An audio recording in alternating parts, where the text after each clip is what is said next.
क्या हुआ जब प्रयागराज महाकुंभ के दौरान एक खूनी नागा साधु को गंगा स्नान करने से रोका गया। उसके बाद प्रयागराज के उस गंगा घाट पर जो चमत्कार हुआ उसे देखकर आपके पैरों तले जमीन खिसक जाएगी। आप सोच रहे होंगे कि खूनी नागा किसे कहते हैं, तो आपको बताते हैं कि नागा साधु चार प्रकार के होते हैं। प्रयागराज में होने वाले कुंभ से दीक्षा लेने वाले नागा साधुओं को राजेश्वर कहा जाता है, क्योंकि यह संन्यास के बाद राजयोग की कामना रखते हैं। उज्जैन कुंभ में दीक्षा लेने वाले साधुओं को खूनी नागा कहा जाता है। इनका स्वभाव काफी उग्र होता है। हरिद्वार कुंभ में दीक्षा लेने वाले नागा साधुओं को बर्फानी कहते हैं। यह शांत स्वभाव के होते हैं। और नासिक कुंभ में दीक्षा लेने वाले साधुओं को खिचड़िया नागा कहते हैं। इस समय प्रयागराज में सदी का सबसे बड़ा महाकुंभ लगा हुआ है और यह महाकुंभ हर 12 साल में एक बार लगता है। इस महाकुंभ का बहुत अधिक महत्व है, क्योंकि इस दौरान यहाँ आकर भगवान के दर्शन करने का और साथ ही साथ गंगा नदी में स्नान करने का बहुत महत्व है। इसी वजह से देश और दुनिया से कई लोग प्रयागराज के इस महाकुंभ में पहुँच रहे हैं। लेकिन सबसे ज़्यादा आकर्षण का केंद्र होते हैं यह नागा साधु, जो इस महाकुंभ में शाही स्नान के लिए आते हैं। उनके लिए अलग अलग समय निर्धारित किया जाता है और यहाँ पर उन्हें स्नान करने से कोई नहीं रोक सकता। लेकिन अभी हाल में ही जो घटना सबके सामने निकल कर आई है, उसने सभी के होश उड़ा दिए। जहाँ पर एक खूनी नागा साधु को गंगा में स्नान करने से रोका गया।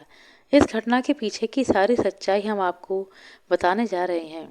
धार्मिक मान्यता है कि महाकुंभ में स्नान करने से जातक को मोक्ष की प्राप्ति होती है और जीवन भर के पाप नष्ट हो जाते हैं। कोई भी महाकुंभ साधु संतों के बिना पूर्ण नहीं होता, क्योंकि यह साधु संतों के आगमन और स्नान से ही संपूर्ण माना जाता है। देश भर से साधु संत अघोरी नागा बाबा और महिला नागा महाकुंभ शुरू होने के कई दिनों पहले ही प्रयागराज पहुंच जाते हैं। इस घटना की शुरुआत होती है उज्जैन में रहने वाले एक खूनी नागा साधु से, जिन्होंने बचपन में ही अपने घर का त्याग कर दिया था।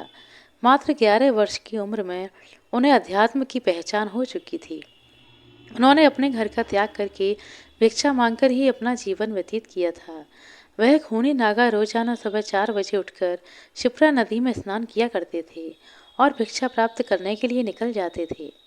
उन्होंने अपने जीवन काल में सांसारिक सुख का त्याग करके कई तप किए और कई सिद्धियां हासिल की। वे शिप्रा नदी के घाट पर ही निवास करते थे। एक दिन की बात है, शिप्रा नदी में स्नान करते हुए एक लड़के ने एक लड़के को सांप ने डस लिया। जब उसके घर वालों ने देखा कि वह एक जहरीला सांप है, तो उनके होश उड़ गए। लड़का धीरे धीरे दम तोड़ रहा था, लेकिन वहीं पास में वह खूनी नागा साधु बैठे थे। जब उन्होंने उस लड़के की हालत देखी और उसके माता पिता को रोते हुए देखा, तो वह उस लड़के के पास आए और जिस स्थान पर सर्प ने डसा था, वहां पर हाथ रखकर भगवान शिव के कुछ मंत्रों का उच्चारण किया। चमत्कार कुछ ऐसा हुआ कि उस लड़के का सारा जहर उतर गया और वह लड़का बिल्कुल स्वस्थ हो गया। इस घटना के बाद ही पूरे उज्जैन में उनकी चर्चा होने लगी और उज्जैन में कई लोग उनके दर्शन करने आने लगे। जब उनको प्रयागराज महाकुंभ लगने की खबर मिली, तो वे महाकुंभ में जाने के लिए बहुत उत्साहित थे। वे तकरीबन वे लगभग एक माह पूर्व महाकुंभ में पहुंचना चाहते थे, क्योंकि वे वहीं पर 2 महीने बिताना चाहते थे।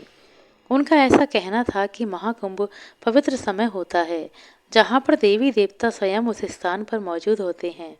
वहाँ पर तप करना, साधना करना, भगवान का ध्यान करना बहुत ज़्यादा फलदायी होता है। इसीलिए एक माह पूर्व ही जब वह खूनी नागा उज्जैन से प्रयागराज जाने के लिए निकल रहे थे, तब उनके कई शिष्य घाट पर उनके दर्शन करने आए और उन्हें कुछ दान दक्षिणा दी। उसी दक्षिणा का प्रयोग करके उन्होंने ट्रेन का टिकट लिया और उज्जैन से सीधे ट्रेन के माध्यम से प्रयागराज जाने के लिए निकल पड़े। अगले दिन सुबह जब खूनी नागा प्रयागराज पहुंचे, तो सुबह के 3:30 बज रहे थे।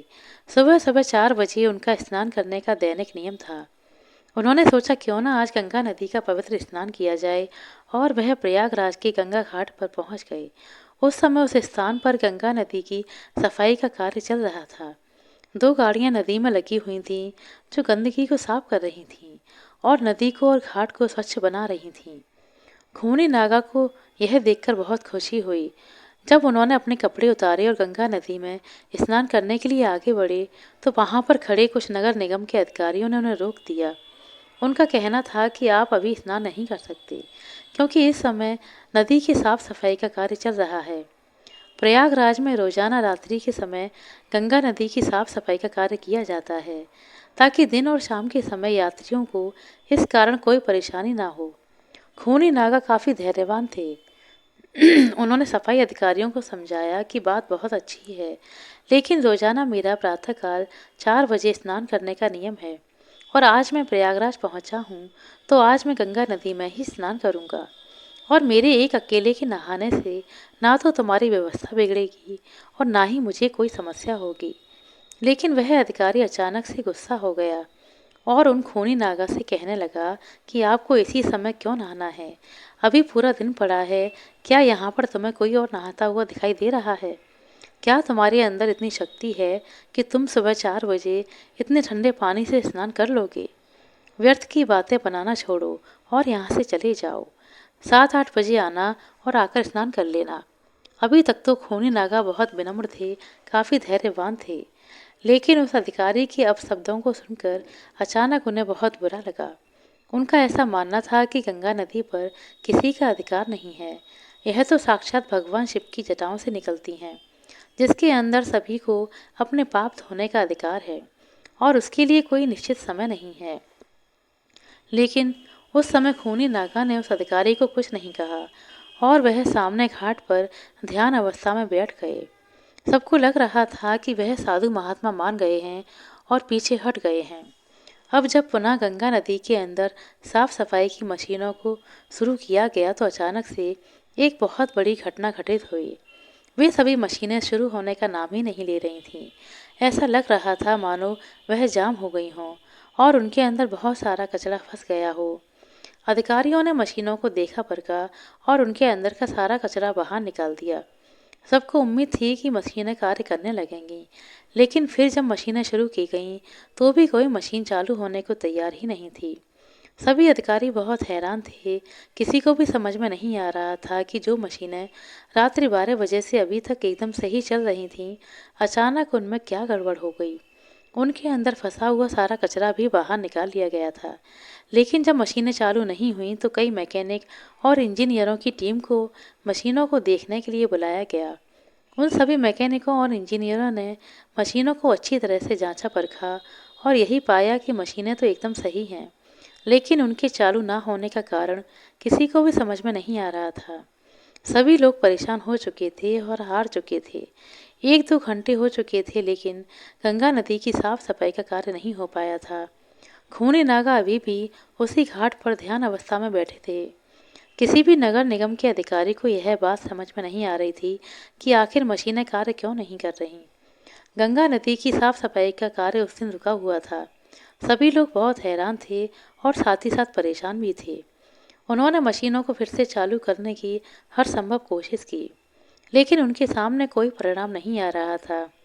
उस समय जो मैकेनिक इंजीनियर वहां पर मशीनें सही करने आया था, उसने जब खूनी नागा को देखा, तो उनकी आंखें खुली की खुली रह गईं, क्योंकि वह वही लड़का था जिसको उन्होंने बचपन के समय सांप के डसने से बचाया था, और वास्तव में वह उज्जैन का ही रहने वाला था। वह खूनी नागा के चरणों में गिर गया और खूनी नागा उसे आशीर्वाद देने लगे। फिर वह सभी अधिकारियों को बताने लगा कि यह उज्जैन के सिद्ध महाराज हैं। बचपन के समय एक बार जब मुझे सांप ने डस लिया था, तो इन्होंने ही अपने चमत्कार से मेरी जान बचाई थी। तब उस अधिकारी को अपनी गलती का एहसास हुआ। वह समझ चुका था कि यह कोई साधारण साधु महात्मा नहीं है और मैंने इनका अपमान कर दिया है। अपने दैनिक नियम के अनुसार यह 4 बजे गंगा स्नान करना चाहते थे, तो मुझे इन्हें रोकने का अधिकार नहीं था। मैंने जो इनका अपमान किया, इन्हें बुरा भला कहा है और गंगा नदी में स्नान करने से रोक दिया, उसी का परिणाम है कि मशीनें खराब हो गईं। उसने सभी अधिकारियों के साथ चर्चा की और सबने यही पाया कि रात भर से गंगा नदी की साफ सफाई करने वाली मशीनें चल रही थीं। लेकिन इन साधु महात्मा को नाराज करने के बाद ऐसा लग रहा है मानो यह किसी तरह से जाम हो गई हों। अब यही हमारी समस्या का समाधान कर सकते हैं। हमें इनसे क्षमा मांगनी पड़ेगी। सभी अधिकारी मिलकर खूनी नागा के पास पहुंचे और उनके चरणों में बैठ गए और हाथ जोड़कर कहने लगे कि हमें इस बात का अंदाज़ा नहीं था कि आप एक दिव्य संत हैं। हमसे बहुत बड़ी भूल हो गई है। हमें आपको स्नान करने से नहीं रोकना चाहिए था। खूनी नागा अभी भी बहुत विनम्र थे। उन्होंने अधिकारियों से कहा कि यह जरूरी नहीं कि कोई संत चमत्कारी हो तभी उसे गंगा नदी में स्नान करने की अनुमति दी जाए। गंगा नदी के ऊपर साधु संतों का सबसे पहला अधिकार है। सभी अधिकारियों ने उनसे हाथ जोड़कर कहा कि अब आप गंगा नदी में स्नान कर सकते हैं। हम आपसे बहुत क्षमा चाहते हैं। वैसे भी बहुत समय बीत चुका है और हमारा कार्य पूर्ण नहीं हो पाया है। हमें आला अधिकारियों से बहुत बड़ा दंड मिलने वाला है। हमें तो अपनी गलती की सज़ा मिलने ही वाली है। आप हमें क्षमा कर दीजिए। खूनी नागा समझ चुके थे कि सभी अधिकारियों को उनकी गलती का एहसास हो चुका है। उनका अहंकार दूर हो चुका है। उन्होंने विनम्रतापूर्वक उन अधिकारियों से कहा कि तुम चिंता क्यों करते हो? अभी समय कहाँ बीता है? जरा अपनी घड़ी में समय तो देखो, आखिर क्या बज रहा है? जब सभी अधिकारियों ने अपनी घड़ी में समय देखा तो उनके रोंगटे खड़े हो गए, क्योंकि उस समय सुबह के 4 बज रहे थे। किसी भी अधिकारी को यह समझ में नहीं आ रहा था कि आखिर इतना बड़ा चमत्कार कैसे हुआ। आखिर खूनी नागा ने अपने चमत्कार से समय को कैसे पलट दिया। लेकिन इसके 2 फायदे हुए। सबसे पहला तो यह है कि खूनी नागा का 4 बजे का स्नान करने का नित्य क्रम जारी रहा और दूसरा फायदा यह हुआ कि किसी भी अधिकारी को बड़े अधिकारियों के द्वारा दंड नहीं दिया गया। इतना बड़ा चमत्कार देखकर सभी अधिकारी उनके चरणों में गिर पड़े और खूनी नागा साधु की जय जयकार करने लगे। इस चमत्कारी घटना के बाद सब लोग उन्हें मान गए और उनके शिष्य बन गए। इसके बाद वे सुबह 4 बजे अपने नित्य क्रम के अनुसार गंगा नदी में स्नान करने पहुंचे और इधर मशीनों ने फिर से काम करना शुरू कर दिया। सारी मशीनें एक साथ चालू हो चुकी थीं, जिससे यह प्रमाणित हो गया था कि यह मशीनें केवल खूनी नागा साधु के इशारे का इंतजार कर रही थीं। जैसे ही उन्होंने अधिकारियों का अभिमान चूर चूर किया और गंगा नदी में स्नान किया, वैसे ही मशीनें चल पड़ीं। और यह बहुत बड़ा चमत्कार था जो हाल में ही प्रयागराज के महाकुंभ में हुआ। चारों ओर इसकी चर्चाएं हो रही हैं। वास्तव में यह भूमि साधु संतों की भूमि है।